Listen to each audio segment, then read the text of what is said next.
Hey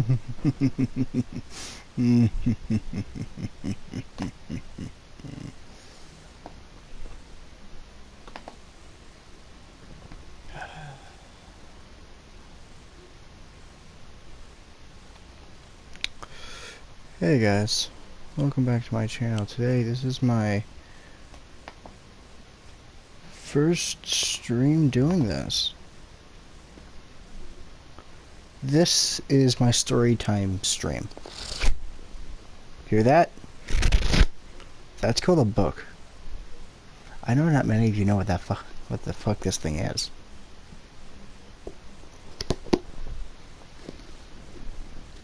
But anyway, let me get into it and I'll explain what's going on. So, anyway, once to about 3 times a week, I'd like to do a stream like this, where I sit down and I read a short to a long story with you guys. I'm guessing this is Marcus. Okay. But I sit down and I start reading a short story with you guys. Short to long. These stories can range anywhere from horror to non-fiction to fiction to manga. Yeah, I'll stoop into manga, but I'll do that one when there's a camera in front of the book so you guys can see the images. Now, today's book is Stephen King's #1 bestseller, Night Shift. This is the one, or if you flip onto the table of contents, the ledge should be on page 181. Let me flip to the page.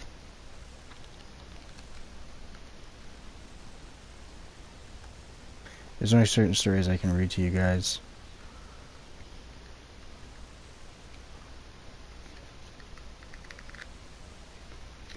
Some of these... Oh, I'm here. Some of these stories I can't read.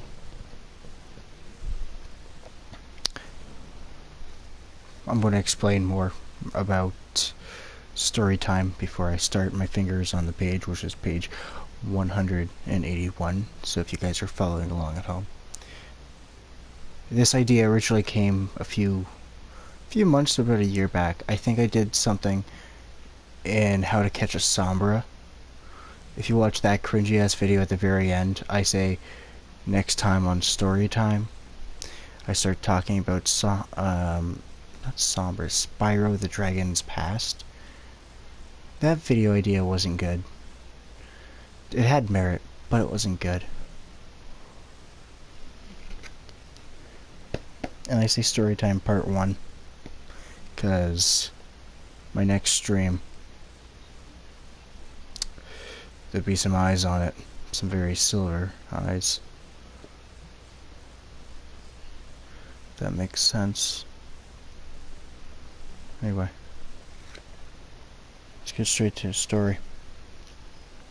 Go on, Christner said again. Look in the bag. We were in his penthouse apartment, 43 stories up. The carpet was deep cut pile. Pale, burnt orange. In the middle, between the Basque slug chair where Christner sat and the genuine leather couch where no one at all sat, there was a brown shopping bag. If it's a payoff, forget it, I said. I love her.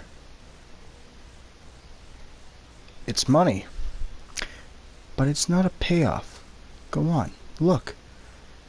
He was smoking a Turkish cigarette in an Anox holder. The air circulation system allowed me just a dry whiff of the tobacco, and then whipped it away. He was wearing a silk dressing gown on which a dragon was embroidered. His eyes were calm and intelligent behind his glasses. He looked just like what he was, a number 1 500 Karat. Died in the wool, son of a bitch. I loved his wife, and she loved me. I expected him to make trouble, and I knew this was it. But I just wasn't sure what brand it was. I went to the shopping bag and tipped it over. Branded bundles of currency trembled out on the rug. All 20s. I picked one up. Sorry. I picked one of the bundles up and counted. 10 bills to a bundle. There were a lot of bundles. $20,000, he said, and puffed on his cigarette. I stood up. Okay? It's for you. I don't want it. My wife comes with it. I didn't say anything.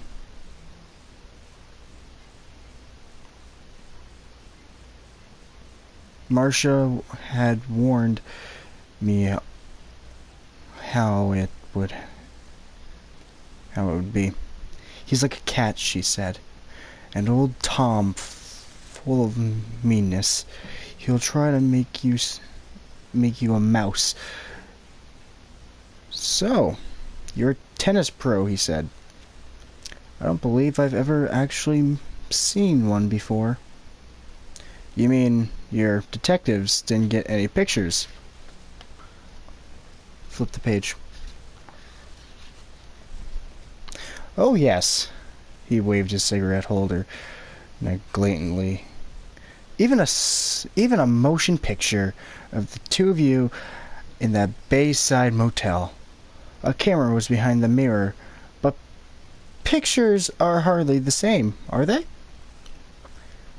If you say so. He'll keep changing tactics, Marcia had said. It's the way he puts people on the defensive. Pretty soon he'll have you hitting out at where you think he's going to be, and he'll get you someplace else. Say as little as possible, Stan. And remember that I love you. I invited you because I thought we should have a little man-to-man chat, Mr. Norris. Just a pleasant conversation between two civilized human beings, one of whom has made off with the other's wife. I started to answer, but decided not to. Did you enjoy San Quentin? Crester said, puffing lazily. Not particularly. I believed you passed 3 years there. A charge of breaking and entering, if I'm not correct. Marcia knows about it? I said immediately, wished I hadn't. I was playing his game, just what Marcia had warned me against, hitting soft lobs for him to smash back. I've taken the liberty of having your car moved, he said, glancing out the window at the far end of the room. It really wasn't a window at all. The whole wall was glass. In the middle was a sliding glass door. Beyond it was a balcony the size of a postage stamp. Beyond that, a very long drop. There was something strange about the door. I couldn't quite put my finger on it. This is a very pleasant building, Christner said. Good scenery, closed-circuit TV, and all that. When I knew you were in the lobby, I made a telephone call. An employee then hot-wired the ignition of your car, moved it from the parking area here to a public lot several blocks away. He glanced up at the modernistic sunburst clock above the... Ouch. It was 8:05. At 8:20, the same employee will call the police from a public phone booth concerning your car. By 8:30, at the latest, the minions of law will have discovered over 6 ounces of heroin hidden in your spare tire of your trunk. You will be eagerly sought after, Mr. Norris. He had set me up. I tried to cover myself as well as I could, but in the end, it had been child's play for him. Next page, page 183.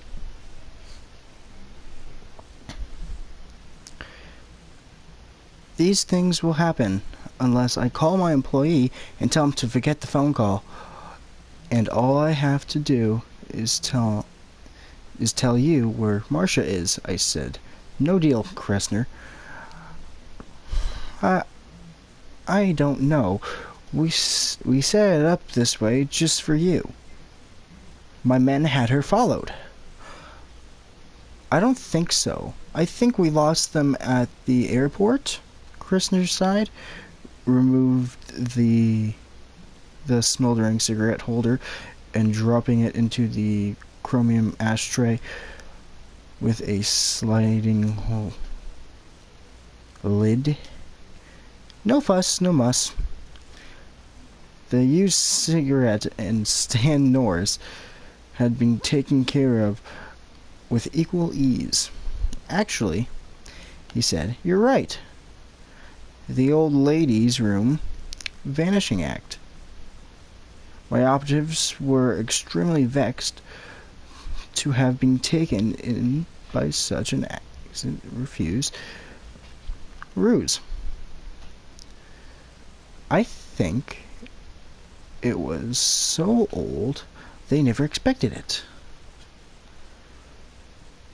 I said nothing. After Marcia had ditched Kressner's operatives at the airport, she had taken the bus shuttle back to the city, and then to the bus station. That had been the plan. She had $200, all the money that had been in my savings account, $200 in a Greyhound bus. Could take you any place in the country. Are you always so uncommunicative? Kressner asked, as he sounded genuinely interested. Marcia advised it. A little more sharply, he said. Then I imagine you'll stand on your rights when the police take you in.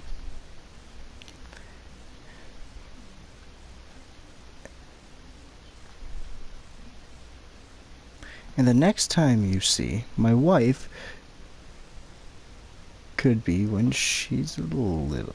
Next time you see my wife could be when she's a little old grandmother in a rocker. Have you gotten that through your head? I understood the possession of 6 ounces of heroin could get you 40 years.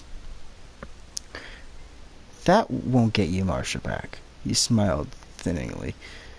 And that's the nub of it, isn't it? Shall I review where we are? You and my wife have fallen in love. You have had an affair, if you want to call a series of one-nighters in cheap motels an affair. My wife has left me. However, I have you, and you are in what is called a bind. Does that summarize it adequately? I can understand why she got tired of you, I said. To my surprise, he threw back his head and laughed. You know, I rather like you, Miss Norris. You're vulgar, and you're a picker, but you seem to have a heart. Marcia said you did. I rather doubted it. Her judgment of character is lax, but you have a certain verve, which is why I've set things up. Turn page 184. Set things up the way I have. No doubt Marcia has told you that I am fond of wagering. Yes. Now I know what was wrong with the door. In the middle of the glass wall, it was the middle of winter, and no one was going to want to take tea on the balcony 43 stories up. The balcony had been cleared of furniture, and the screen had been taken off the door. Now, why would Kristner have done that? I don't like my wife very much, Kristner said, fixing another cigarette carefully in the holder. That's no secret. I'm sure she's told you as much. And I'm not sure a man of your experience knows that content wives do not jump into the hay with a local tennis club pro at the drop of a racket. In my opinion, Marcia is a prissy, whey-faced little prude. A whiner, a weeper, a bearer of tales. That's about enough, I said. He smiled cloudily. I beg your pardon? I keep forgetting we are discussing your beloved. It's 8:16. Are you nervous? I shrugged. Tough to the end, he said.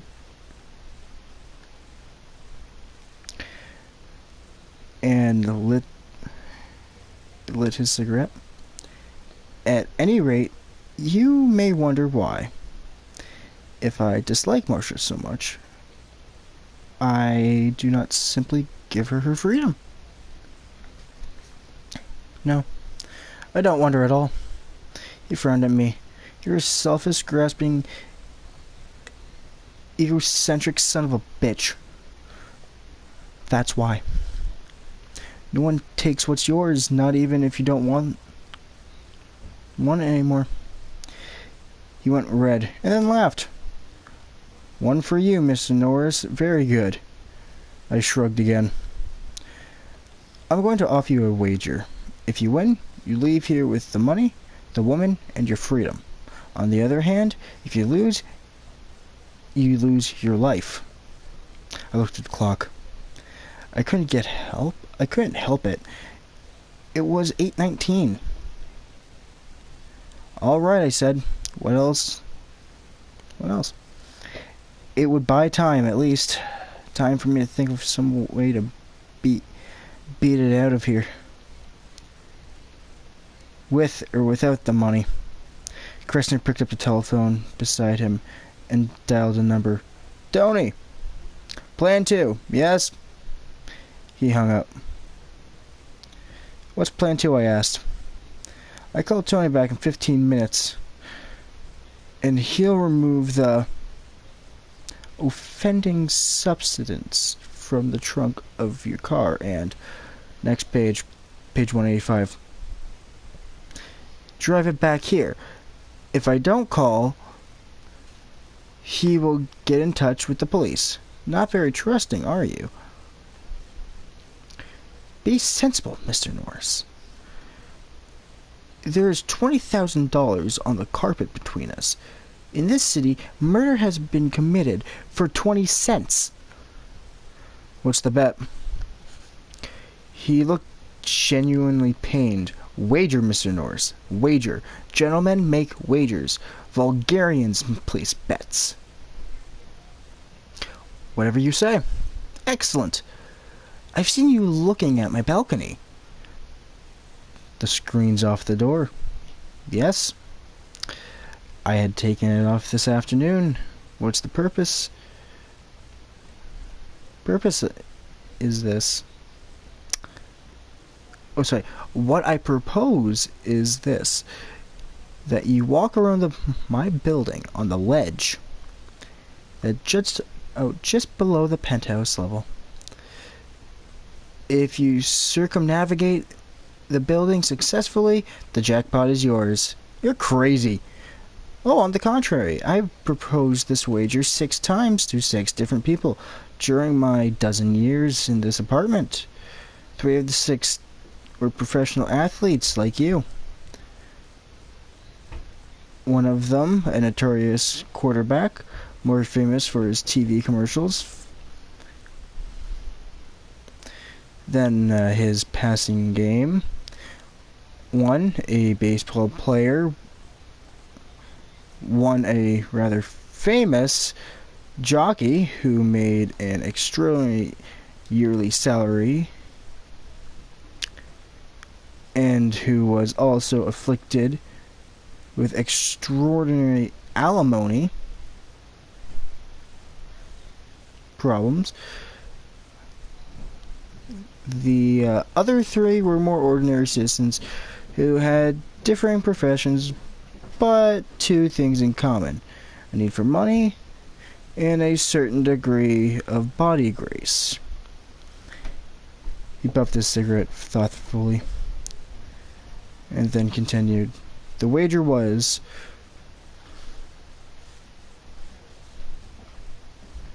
declined 5 times out of hand.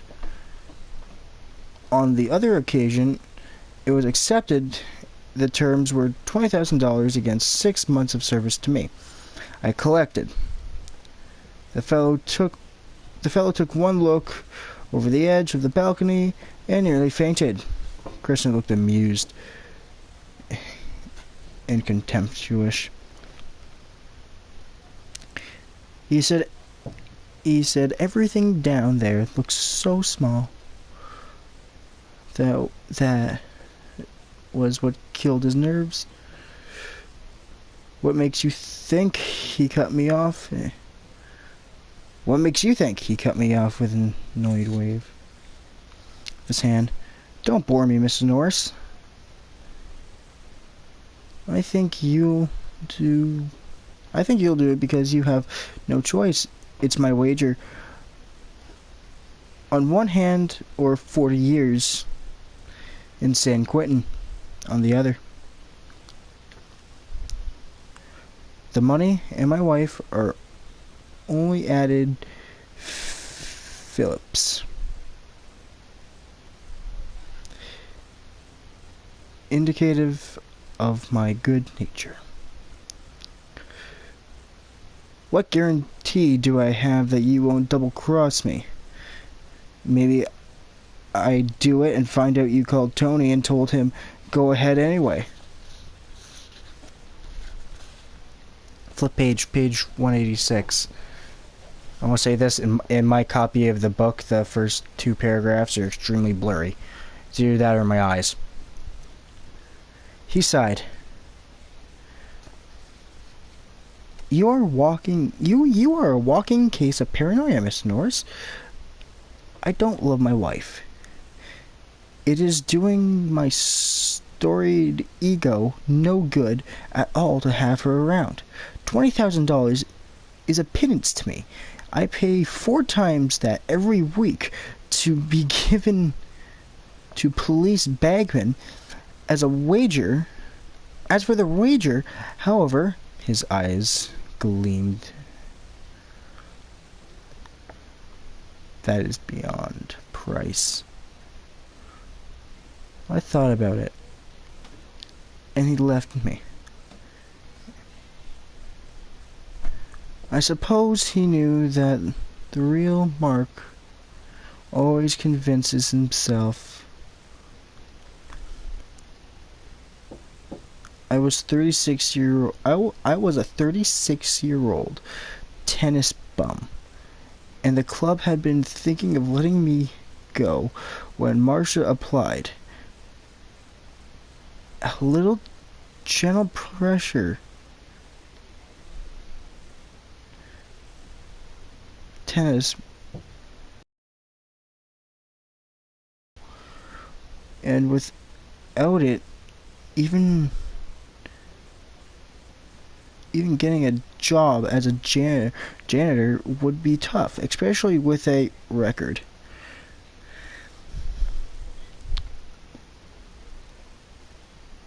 It was kid stuff, but employers don't care. And the funny thing was that I really loved Marcia Christner. I had fallen for her after 2 9 o'clock tennis lessons, and she had fallen for me just as hard. It was a case of Stan Norris luck, all right. After 36 years of happy bachelorhood, I've fallen like a sack of mail for the wife of an organization overlord.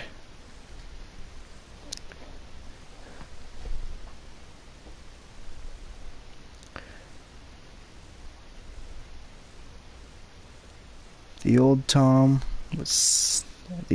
sitting there and puffing his imported Turkish cigarettes knew all that, of course. And something else as well. I had no guarantee that he wouldn't turn me in if I accomplished his wager and won.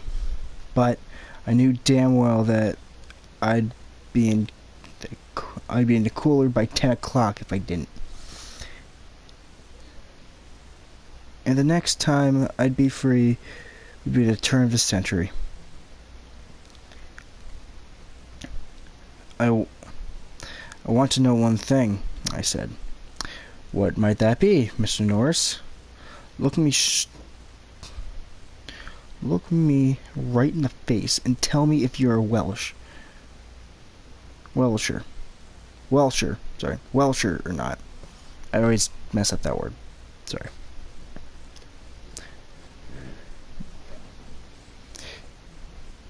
He looked me directly. Miss Norris, he said quietly, I never Welsh. All right, I said. What other choice was there? He stood up beaming. Excellent. Really excellent. Approach the door to the balcony with me, Mr. Norris.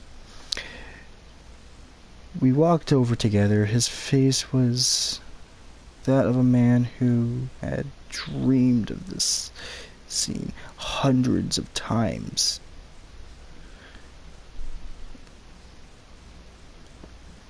And was enjoying its actuality to the fullest. The ledge is 5 inches wide, he said dreamingly. I've measured it myself. In fact, I've stood on it holding on to the balcony, of course.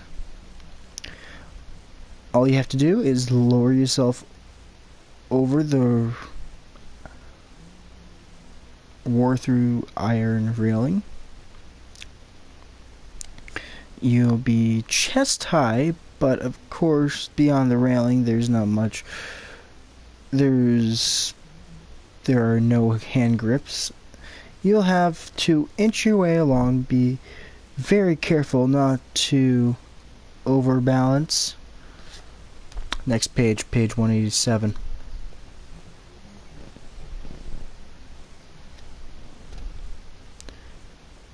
My eye had fastened on something else outside the window, something that made my blood temperature sink several degrees. It was a wind gauge. Kressner's apartment was quite close to the lake, and it was high enough so there were no higher buildings to act as a windbreak.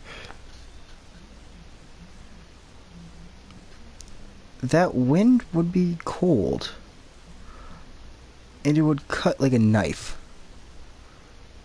The needle was standing at 10, pretty steady, but a gust would send the needle almost up to 25 for a few seconds before dropping off. Ah, I see you've noticed my wind gauge, Kressner said jovially. Actually, it's the other side which gets the prevailing wind. So the breeze may be a little stronger on that side, but actually, it's a fairly still night. I've seen evenings when the wind gusts have gone up to 85. You can actually feel the building rock a little, but a bit like being on a ship in the crow's nest. And it's quite mild for this time of year. He pointed, and I saw the lighted numerals atop the bank. A bank skyscraper. To the left, they said it was 44 degrees. But with the wind, that would have made the chill factor somewhere in the mid-20s.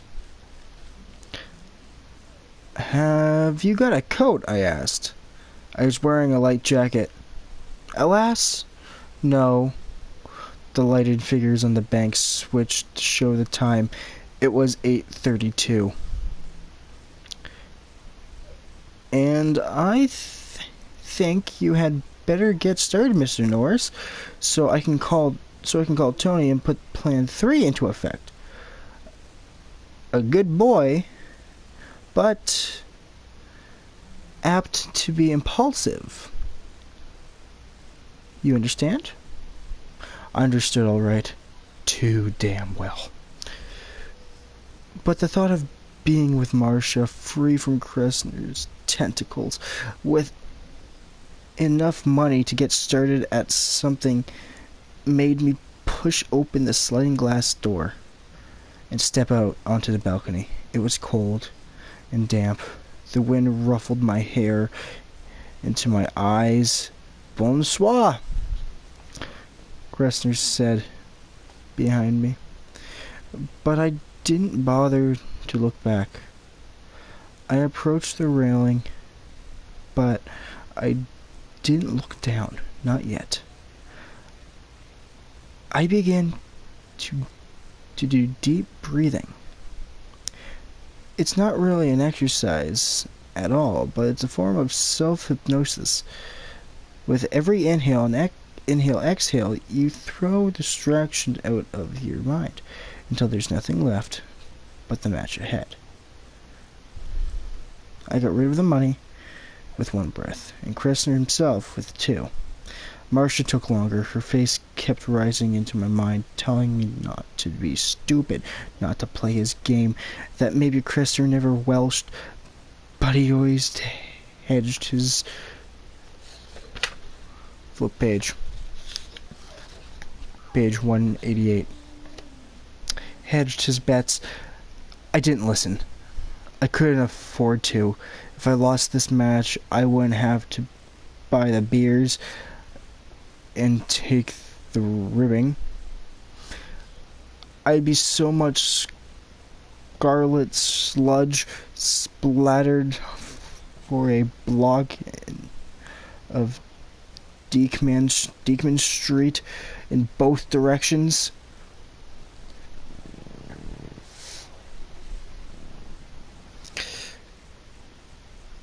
When I thought I had it, I looked down.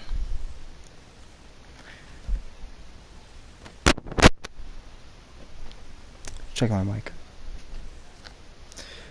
The building sloped away like a smooth chalk cliff to the closed street bar below.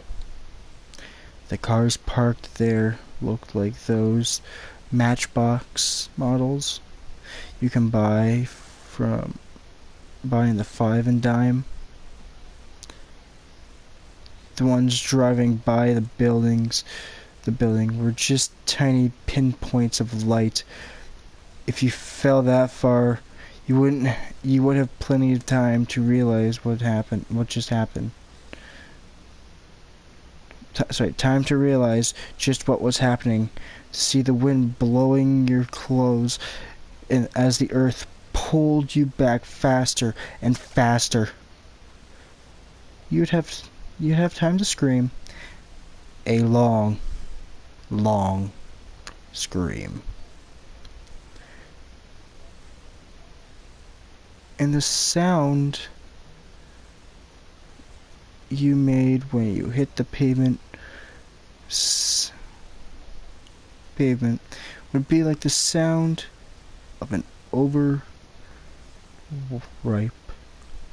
watermelon. I could understand why that other guy had chickened out, but he'd only had 6 months to worry about.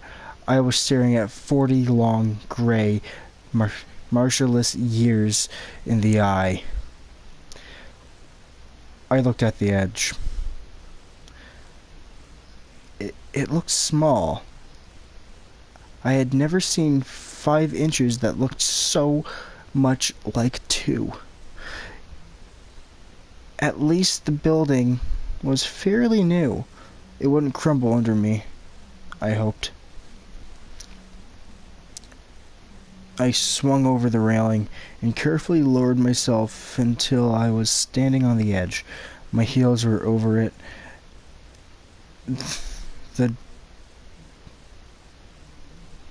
Sorry, 1 minute.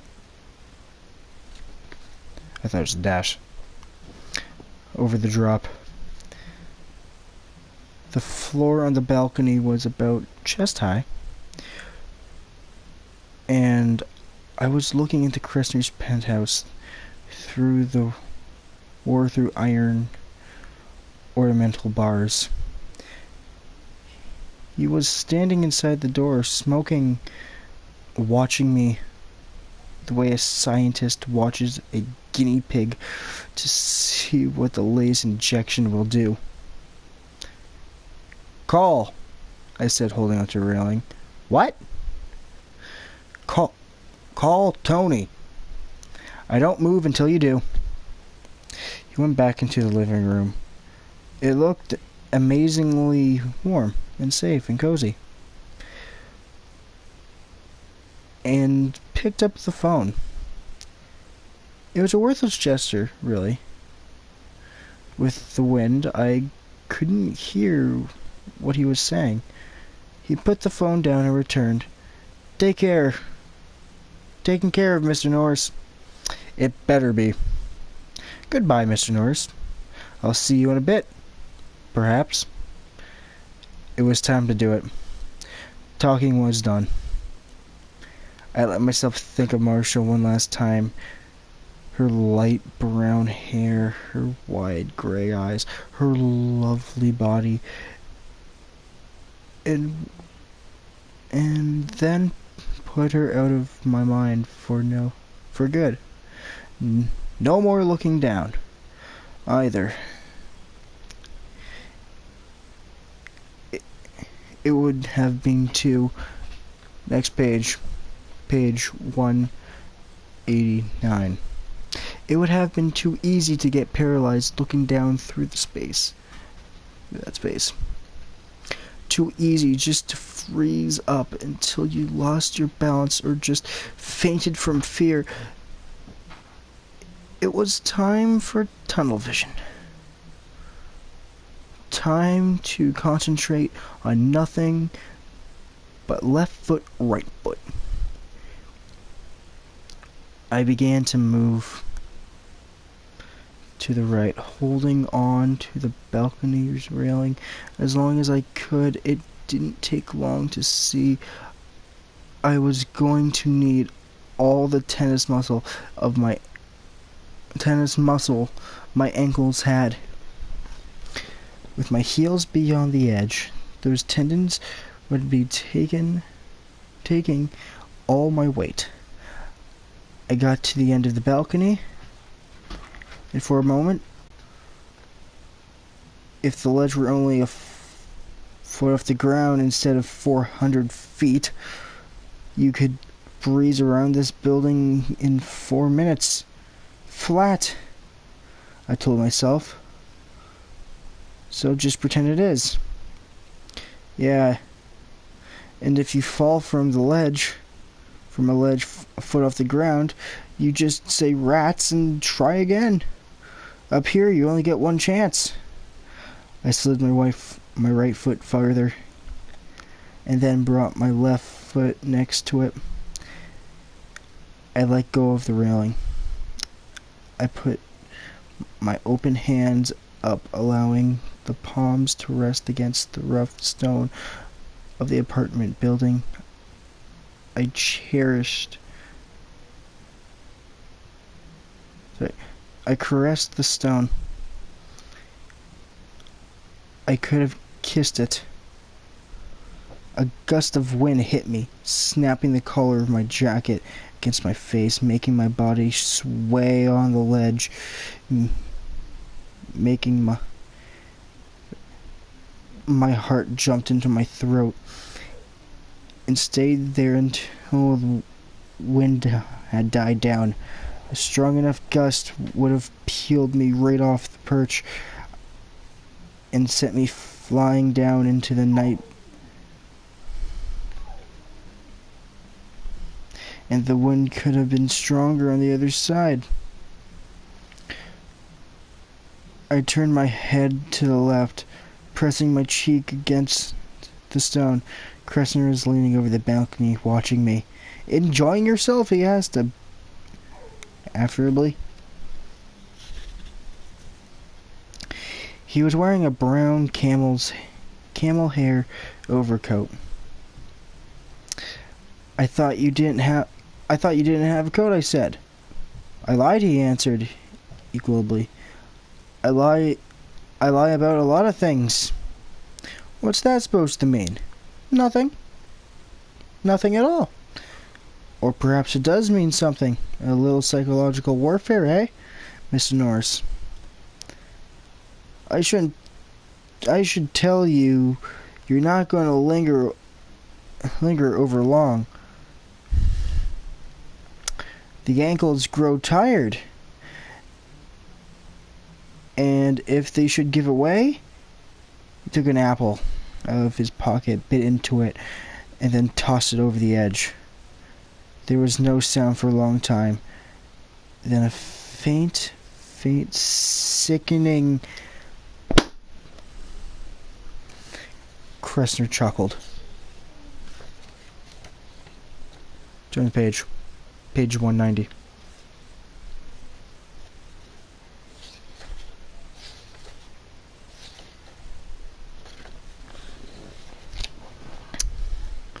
He had broken my concentration, and I could feel panic nibbling at the edges of my mind with steel teeth.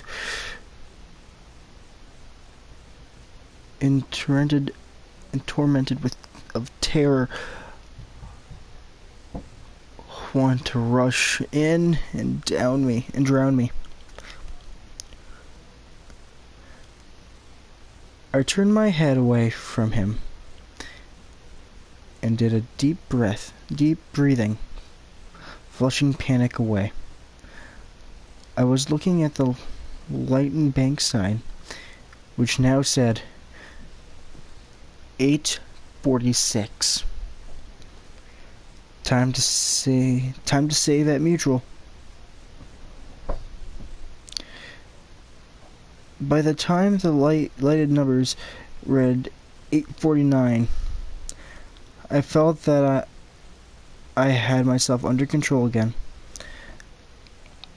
I think Cressner must have decided I froze, and I heard a sardonic patter of applause when I began to shuffle towards the corner of the building again. I began to feel the cold. The lake had wetted the edge of the wind. Its clammy dampness bit at my skin like agar. My thin jacket billowed out behind me as I shuffled along. I moved slowly, cold or not. If I was going to do this, I would have to do it slowly, deliberately. If I rushed, I would fall. The bank clock read 8:52 when I reached the corner. It didn't appear to be a problem. The ledge went right around them, making a square corner. But my right hand told me that there's a crosswind. If I got caught leaning the wrong way, I would take a long ride very quickly. I waited for the wind to drop, but for a long time, it refused. Almost as though it were Cressner's willing ally. It slapped against me with vicious, invisible fingers, prying and poking and tickling. At least after a particularly strong gust had made me rock on my toes, I knew that I could wait for forever. And the wind never drop the way off, all the way off. So the next time it sank a little, I slipped my right foot around the ground, and clutching both walls with my hands, I made the turn. The crosswind pushed me 2 ways at once, and I tottered for a second. It was sickeningly sure that Cressner had won his wager. Then I slid a step further along and pressured myself tightly against the wall and held breath slipping out of my dry throat. That was when the raspberry went off in my ear. Startled, I jerked back to the very edge of my balance. My hands lost the wall. I pinwheeled crazy for balance. I think that if one of them had hit the stone face of the building, I would have been gone. But after what seemed an eternity, I would have been gone. But after that, it seemed entirely gravity decided to let me return to the wall instead of sending me down to the pavement 43 stories below. My breath sobbed out of my lungs in a pain whistle. Turn page 191.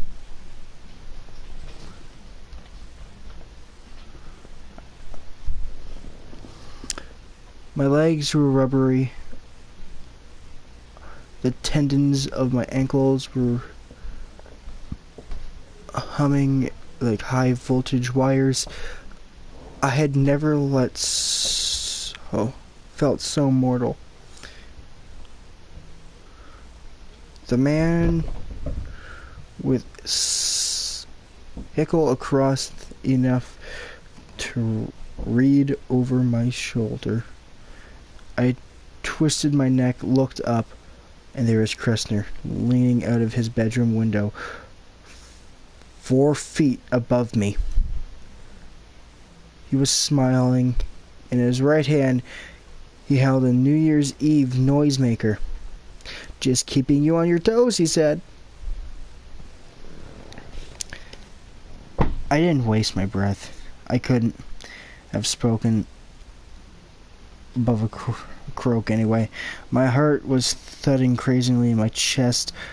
I slid 5 or 6 feet along in case he was thinking about leaning out and giving me a good shove.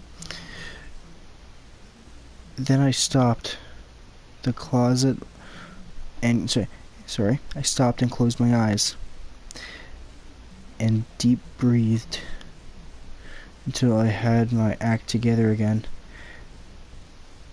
It was the sort of side of the building now. On my right, only against the towers, the city bulked above me. On my left, only the dark circle of the lake with a few pinpricks of light which floated along it. The wind whooped and moaned. The crosswind at its second corner was not so tricky, and I made it around with no trouble. And then something bit me. I gasped and jerked. The shift of balance scared me, and I had no pressure slightly against the building. I was bitten again. No, not bitten, but pecked. I looked down. There was a pigeon standing on the ledge, looking up with bright, hateful eyes. You get used to pigeons living in the city. They're as common as cab drivers who can't change a 10. They don't like to fly, and they give ground grudgingly, as if the sidewalks were theirs by squatters' rights. Oh yes, and you're apt to find their calling cards on the hood of your car, but you never take much notice. They may be occasionally irritating, but they're interlopers of our world. But I was in his, and I was nearly helpless, and he seemed to know it. He pecked my tired right ankle again, sending a bright dart of pain up my leg. "Get!" I snarled at it. "Get out!" The pigeon only pecked me again. I was obviously in what he regarded as his home. This section of the ledge was covered with droppings, old and new. A muted cheeping from above. I cricked my neck as far back as it would go and looked up. A beak darted at my face. I almost recoiled it. If I had flip page 192.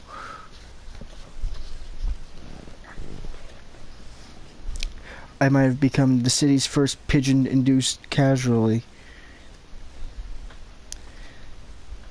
It was Mama Pigeon, protecting a bunch of baby pigeons just under the slight overhang of the roof. Too far up to peck my head, thank God. Her husband pecked me again, and now blood was flowing. I could feel it. I began to inch my way along again, hoping to scare the pigeon off the ledge. No way. Pigeons don't scare. Not city pigeons, anyway. If a moving van only makes them amble a little faster, a man pinned on a high ledge isn't going to upset them at all. The pigeon backpedaled as I shuffled forward, his bright eyes never leaving my face, except when a sharp beak dipped to peck my ankle, and the pain was getting more.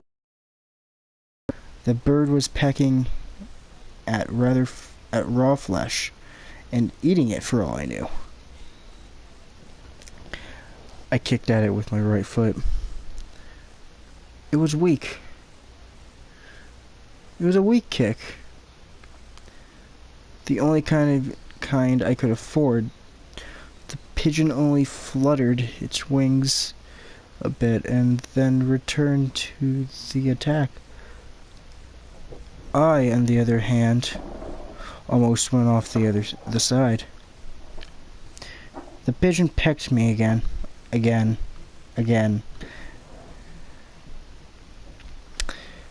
A cold blast of wind struck me, rocking me to the limit of balance. Pads of my fingers scraped the bland stone, and I came to rest with my left cheek pressed against the wall, breathing heavily. Kressner couldn't have conceived of a worse torture if he had planned it for 10 years. One peck was not so bad. 2 or 3 were a little more, but that damn bird must have pecked me 60 times before I reached the raw iron railing of the penthouse opposite Kressner's.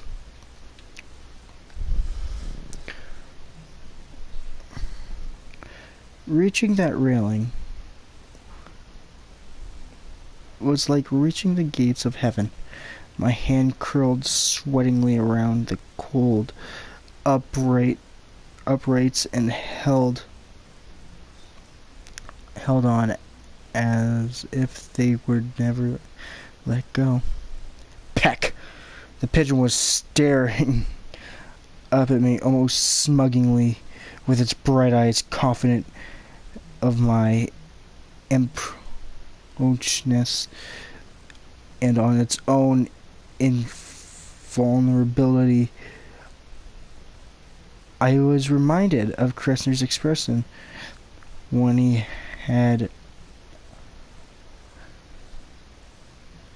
urged me onto the balcony on the other side of the building. Gripping onto the iron bars tightly, I lashed out with a hard, strong kick and caught the pigeon squarely. It emitted a whirring, satisfying squawk and rose into the air, wings flapping a few feathers above.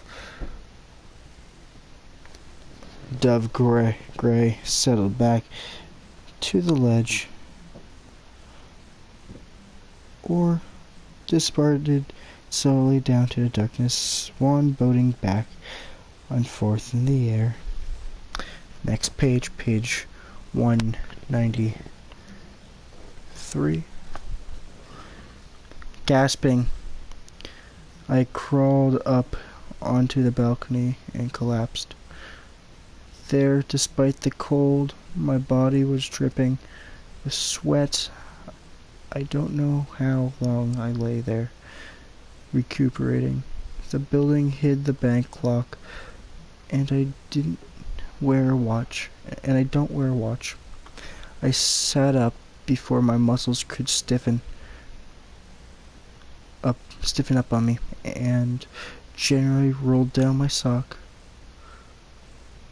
The right ankle was lacerated and bleeding, but the wound looked superficial.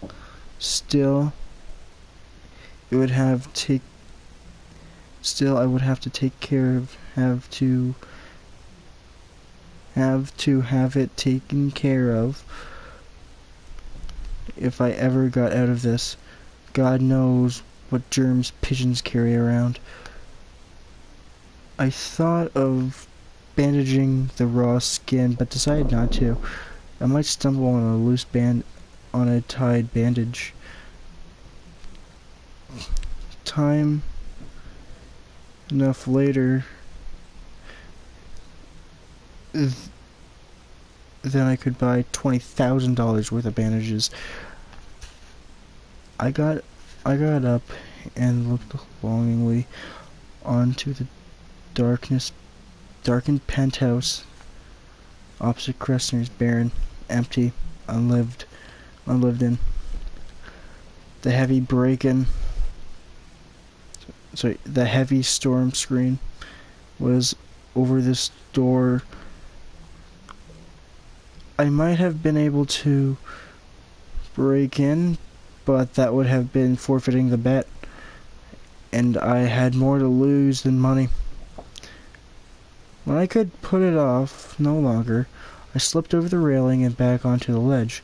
The pigeon, a few feathers worse, for wear, was standing below his mate's nest, where the guano was thickest, eyeing me balefully. But I didn't think he bothered me. Not when he saw I was moving away. It was very hard to move away, much harder than it had been to leave Kressner's balcony. My mind knew I had to, but my body, particularly my ankles, were screaming that it would be folly to leave such a safe harbor. But I didn't leave with Marcia's face in the darkness. Arguing on me. Urging, not arguing, sorry. Again. This print is pretty bad. Urging me on. I got to the second short side, made it around the corner, shuffled slowly across with the widening of the building. Now that I was getting close to where I could almost ungovernable urge to hurry, to get over with, but if I hurried I would die. So I forced myself to go slowly. The crosswind almost got me again on the fourth corner, and I slipped around it, thanks to luck rather than skill. I rested against the building, getting my breath back, but for the first time I knew that I was going to make it, that I was going to win. My hands felt like half-frozen steaks. My ankles hurt like fire, especially the pigeon-pecked right ankle. Sweat kept trickling in my eyes, but I knew I was going to make it. Halfway down the length of the building, worn yellow light spilled out on Kressner's balcony. Far beyond, I could see the bank sign glowing like a welcome home banner. Flip page 194.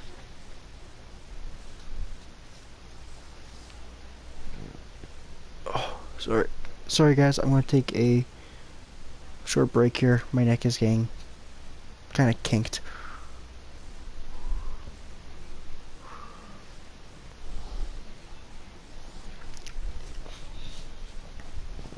Okay. I'm gonna read the final sentence from 193 again. Far beyond, I could see the bank sign glowing like a welcome home banner. Flip the page. It was 10:48, but it seemed that I had spent my whole life on those 5 inches of ledge, and God help Kressner if he tried to Welsh. The urge to hurry was gone. I almost lingered. It was 11:09 when my first right hand on the wore-through iron balcony railing, and when my left, I hauled myself up, wiggled over the top, collapsing thankfully on the floor, and then felt a cold steel muzzle of a .45 against my temple. I looked up and saw a goon, ugly enough to stop Big Ben dead in its clockwork.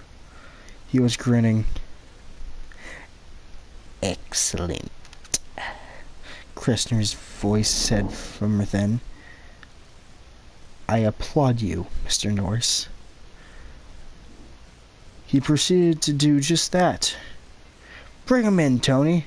Tony hauled me up and set me on my feet so abruptly that my weak ankles almost buckled.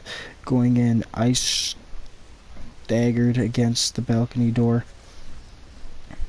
Kressner was standing by the living room fireplace, slipping brandingly from a goblet the size of a fishbowl.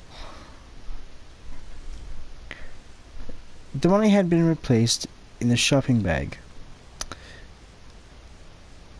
It still stood in the middle of the burnt orange rug. Got a glimpse of myself in the small mirror on the other side of the room. My hair was disheveled, my face paled, except for 2 bright spots of color on my cheeks. The eyes looked insane. I only got a glimpse, because the next moment I was flying across the room. I hit the basket chair and fell over it, pulling it down on top of me and losing my wind. When I got some of it back, I sat up and manged. You lousy Welsher. You had this planned. Indeed I did, Kressner said, carefully setting his brandy on the mantel. But I'm not a Welsher, Miss Norris. Indeed, no. Just an extremely poor loser. Tony is here only to make sure you don't do anything ill-advised. He put his fingers under his chin and tittered a little. He didn't look like a poor loser. He looked more like a cat with canary feathers on his muzzle. I got up suddenly, feeling more frightened than I had on the ledge. You fixed it, I said slowly somehow. You fixed it. Not at all. The heroin has been removed from your car. The car itself is back in the parking lot. The money is over there. You might take it and go. Fine, I said. Tony? Tony stood by the glass door on the balcony, still looking. Next page. Still looking like a leftover from Halloween. The .45 was in his hand. I walked over to the shopping bag, picked it up, and walked towards the door on my jittery ankles. Fully expecting to be shot down in my tracks. But when I got to the open door, I began to have the same feeling that I had on the ledge when I rounded the fourth corner. I was going to make it. Kressner's voice, lazily and amused, stopped me. Don't really think that old lady's room dodge fooled anyone, do you? I turned back slowly, the shopping bag in my arms. What do you mean? I told you, I never Welsh. And I never do. You won 3 things, Mr. Norris. The money, your freedom, my wife. You have the first 2. You can pick the third. You can pick up the third at the county morgue. I stared at him, unable to move, frozen in a soundless thunderclap of shock. You didn't really think I'd let you have her? He asked me pityingly. Oh no. The money, yes. Your freedom, yes. But not Marcia. Still, I don't Welsh. And after you've had her buried... I didn't go near him. Not then. He was for later. I walked toward Tony, who looked slightly surprised until Kressner said in a bored voice, "Shoot him, please." I threw the bag of money.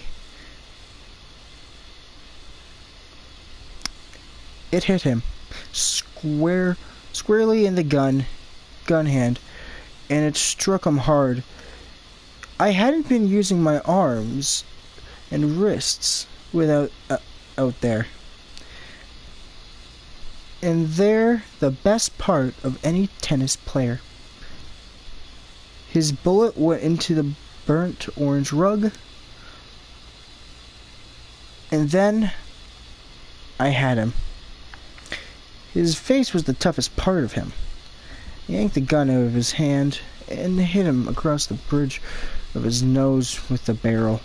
He went down with a single very wearily grunt, looking like Rondo Hutt had him. Kressner was almost out the door when I snapped a shot over his shoulder and said, "Stop right there, or you're dead."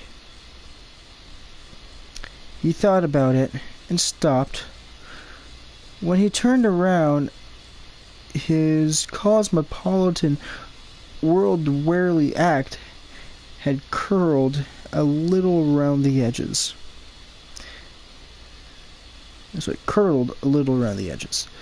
It curdled a little more when he saw Tony laying on the floor, choking on his own blood. "She's not dead," he said very quickly. "I had to salvage something, didn't I?"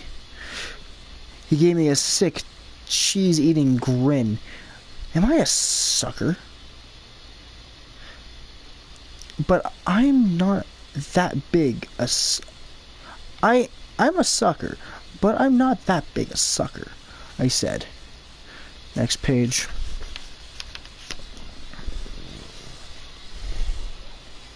My voice sounded lifeless, dead. Why not? Marcia had been my life, and this man had put her on a slab. With a finger that trembled slightly, Kressner pointed at the money trembled around Tony's feet. That, he said, that's chicken's feed. I can get you 100,000, or 5, or how about 1,000,000, all in Swiss bank accounts.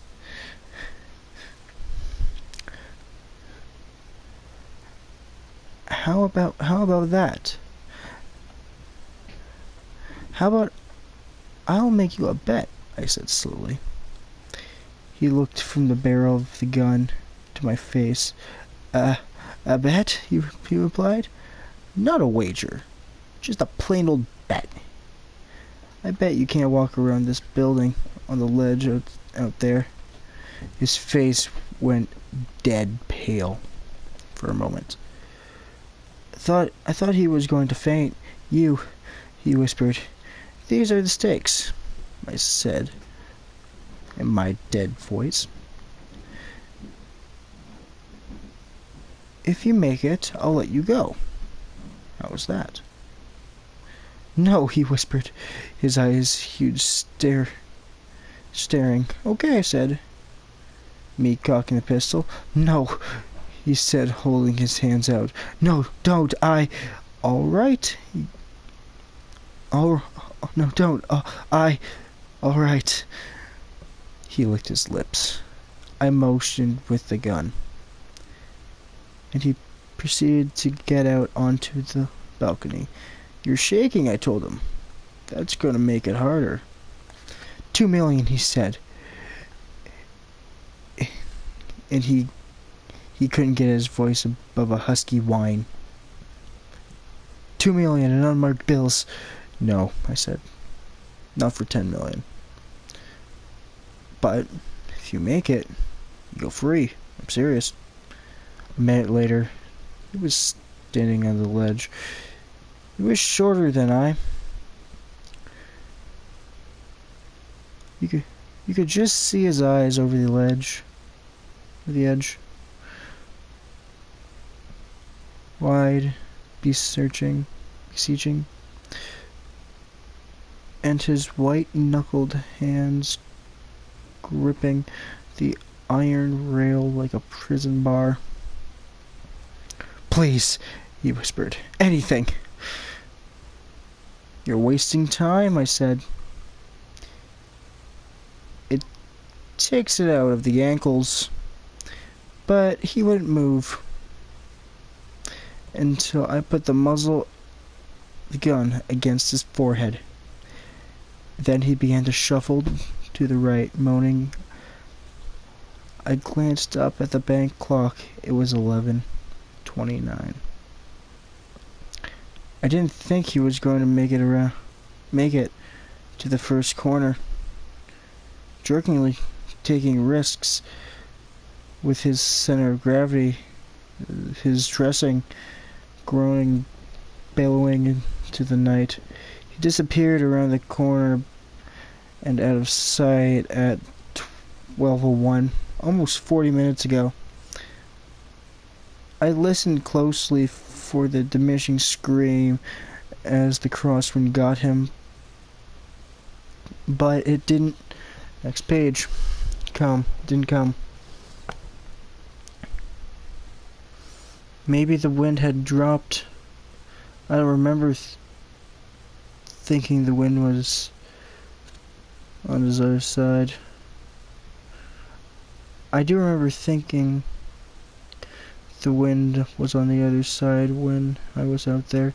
Or maybe he was just lucky. Maybe he's out on the other balcony now, quivering in a heap, afraid to go any farther.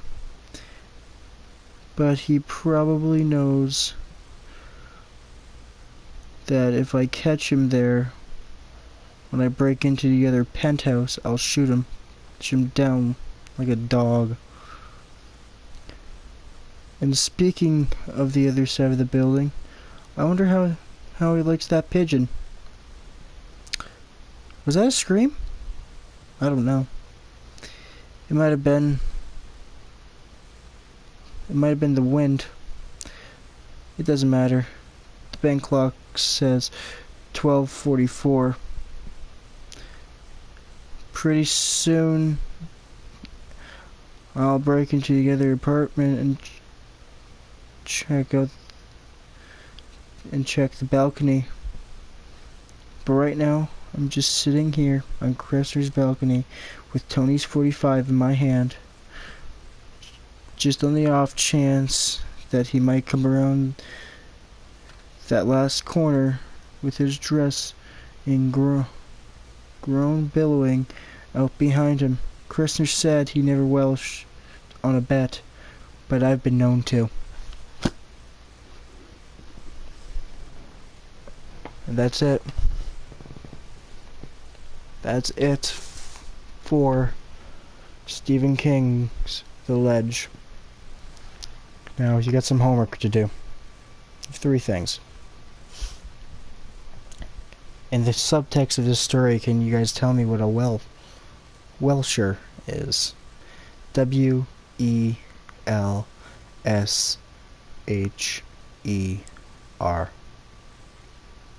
Welsher. Also, do you guys mind if you do leave a thumbs up on this? Just tell me if you like this. Leave a comment. And third thing, subscribe if you're new. I know I don't say this often, but please do. There'll be more content up shortly on another story, either from Stephen King or someone else. But either way, this has been Coast. Have a wonderful evening.